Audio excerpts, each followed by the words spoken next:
Hi, this is Sam and welcome to Logic. In my last grammar video, which you can find over here, I talked about advanced conditional structures that may or may not use the conjunction if. Today we're going to expand on that by analysing some fairly common expressions without if, but we'll dig deep into some of them to analyse what they actually mean and why we sometimes can't use them instead of if.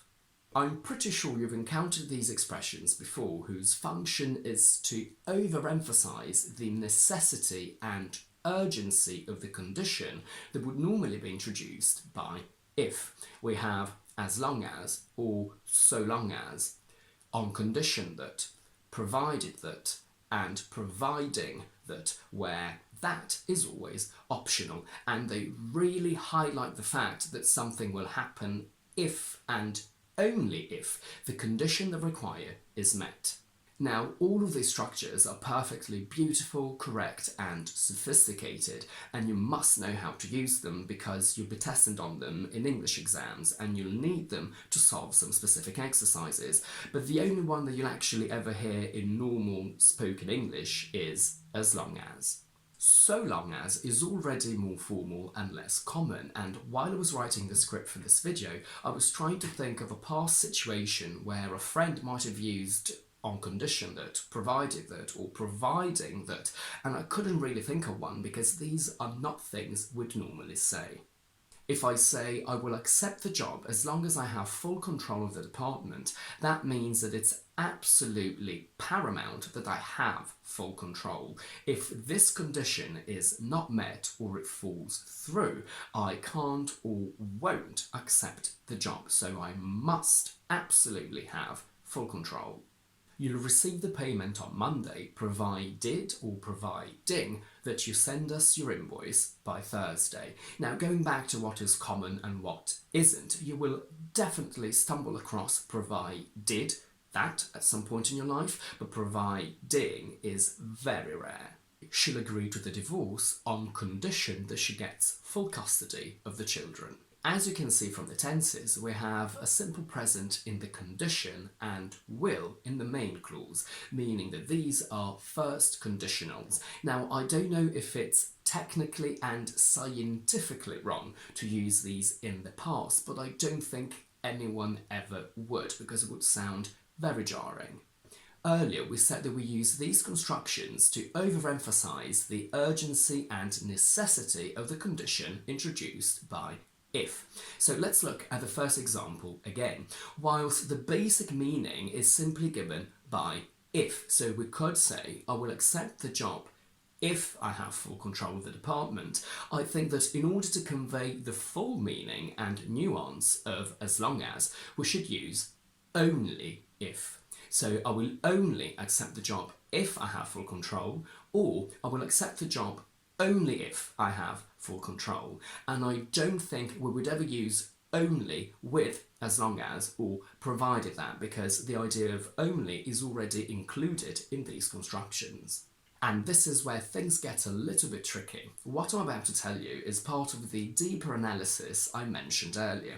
Now, this is something that hit me while I was preparing the script for this video, and although I did find a bit of an explanation to corroborate my theory, I never really thought about it before writing today's script, so I hope I can explain myself clearly because I've never really had to do it before in my life as a teacher.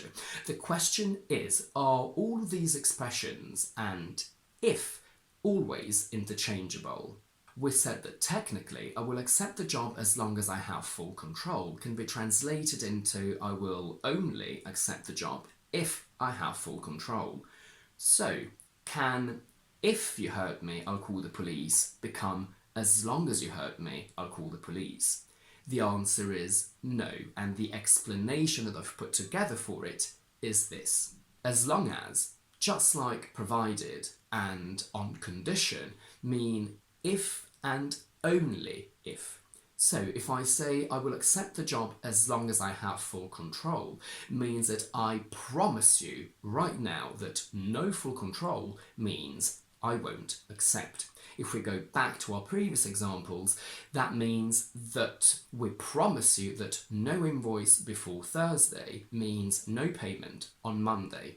She promises that no full custody of her children means no agreement to the divorce.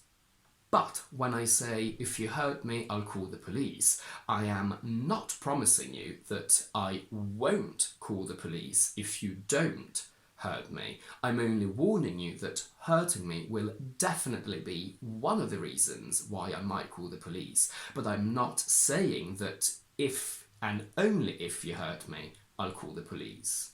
If you're a burglar who's broken into my house, I might try to call the police the minute you leave to go upstairs, even if you haven't hurt me physically.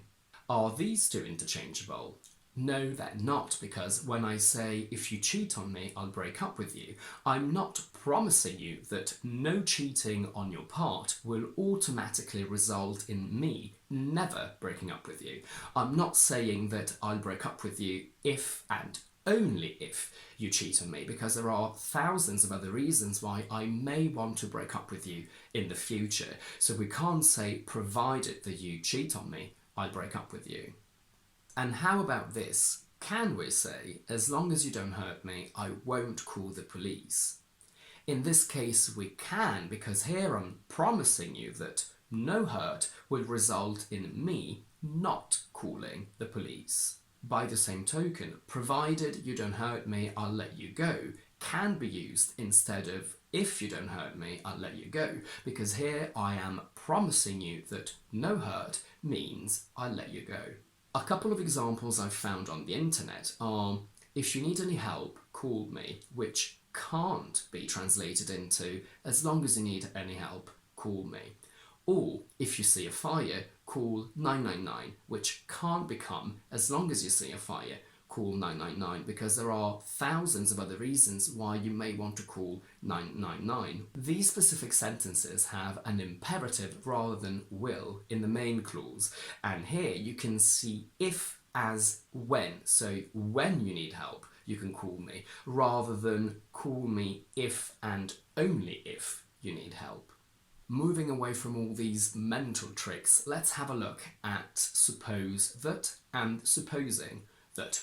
Originally, they were meant for unreal speculation in the present or past, so second and third, conditional, which you can find over here. You can say, supposing you came into a lot of money, how would you spend it? That simply means, if you came into a lot of money, how would you spend it? Suppose he hadn't warned you, what would you have done? Becomes, if he hadn't warned you, what would you have done? However, we can also use them for the future. Supposing your plan fails, what do we do then?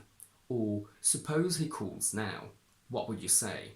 But in this case, I think we do tend to prefer suppose to supposing for possible future actions. And that's it for today. If you like this video, please don't forget to give it a thumbs up and to subscribe to my channel down below. And do let me know in the comments if you have any questions or observations about this topic, and whether you'd ever thought about the difference between as long as and if, because again, before today, I never had. In the meantime, I will see you on Tuesday with another explanation video.